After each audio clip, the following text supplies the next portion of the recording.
There, Sandra here from the Fashion Entrepreneur Club. Thank you so much for watching this video. This is a short video about our customer journey principle. If you just got the video, the principle, I just want to walk you through it, help you just know what's important and all the different details. And of course, if you have any questions, you can reply to this email, or you can share inside the Facebook group, or join us for our live session. So this principle has three different parts. The first one is like an overview of your business.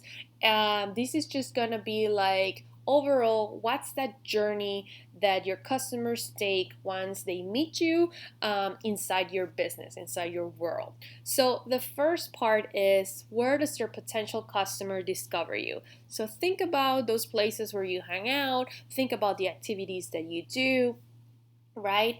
Where these people, this potential customer, may discover you. Is it events? Maybe you go to a lot of in-person events.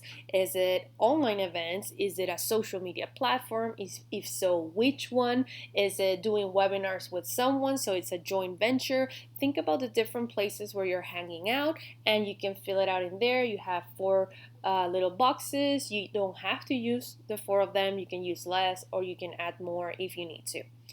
Once you have figured that out, right, then what is the next step? What is the call to action, right, that you share with these people? If they like what they saw, if they like you, and they want to keep the conversation going, they want to know more about you, what is that call to action? Do you ask them to subscribe? Do you ask them to maybe check out a freebie that you have, or a free course, or join a Facebook group? What is that call to action? And once this happens, how do you start developing and nurturing that relationship with them? Because now they want to really get to know you better. You want to get to know them better. And where does this take place? Does this take place inside the Facebook group, throughout a free course, throughout an email sequence? How do you nurture these people? Once you have nurtured them, you have developed a relationship with them, what are your offers, right? So you might have one offer, or two offers, or three offers, right? And or maybe you have no offers right now. So think about what would be that thing that, because these people are interested in you and they have gone through this process with you, what would be the right next step? Okay, and then once they take that step, is there anything else that you can offer them to give them even more support, which would be the upsell? So this is a very straightforward system, and it's very simple, and simple works. And the idea with this is for you to see clearly what's happening, and to see what are you missing, what's the part that you're missing, right? Maybe you hang out on Instagram, and then you hang out, once people find you there, they go to a Facebook group, but you don't have a way to capture their email, so you're missing that second step, right? Or maybe you make them go through this whole process, but then you don't really have something to offer them. Or maybe they do buy your first offer, and then you're not selling them something after, and they still need support. So this just allows you to, figure out really quickly where should put your attention to, and where should you be working on right now. Now, the second one, it's a breakdown for each offer. So let's say you have more than one offer, and you really want to break it down and see what that path looks like, because maybe the path for a specific offer is very different from another offer, right? So the first thing is the same. Where do they discover you? Maybe you are selling a coaching program, for example, or as a stylist, or maybe you have an offer that it's very high end, and the process is going to be very different. So, and the process where these people meet you, the place where they meet you might be very different. So where is the place where these people meet you, right? Then what is that call to action? What do you want them to do? To subscribe, to get a freebie, to get a coupon, whatever it may be, right? Then how you're gonna nurture that relationship, right? Are you gonna invite them to events? Are you going to have coffee with them? Are you gonna do a coffee chat? Like, where does this nurturing happen? Or maybe you have a newsletter, right? What is that process like? And once that happens, what is that offer that you have?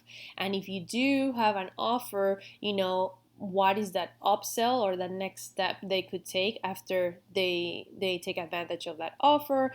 And then if there's even another offer, you don't have to have 3 offers, 2 offers, whatever. You have what you want to offer to your customers, but it's just a way for you to think about, these people bought this product, right? And they really love it, and they're really big fans of the brand and what we stand for. Is there something else that I can offer them to, get them to have even a better experience? So that's why I'm trying to incorporate these upsells at the end.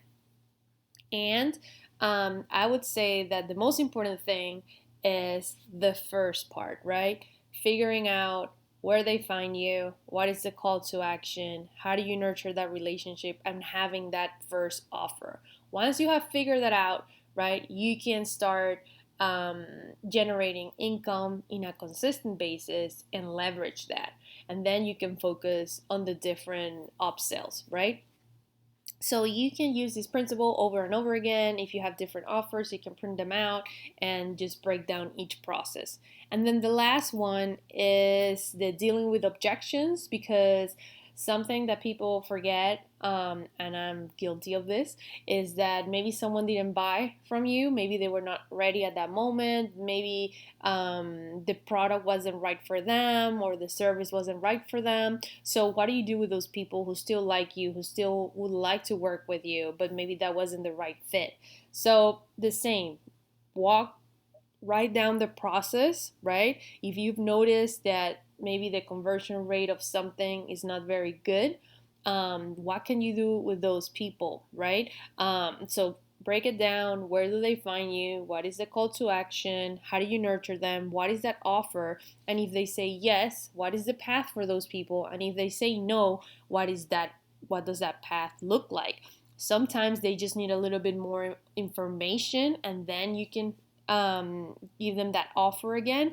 Or sometimes they just need to go through a different path. So that's something that is going to happen as you keep obviously having conversations with people and asking them questions and have them give you some feedback. But you can start experimenting by, maybe I did this challenge or this event, but this amount of people didn't buy. What can I offer them to make them have a great experience and work with me? So think about that and put it on the if they say no path. So I hope this is helpful. I'm a very visual person, and I find these very, very helpful and easy to work through. If you have any questions at all, just let me know. I would love to help you. And stay tuned for our live session. And again, you can also share in the Facebook group if you have any other questions. So thanks so much for watching.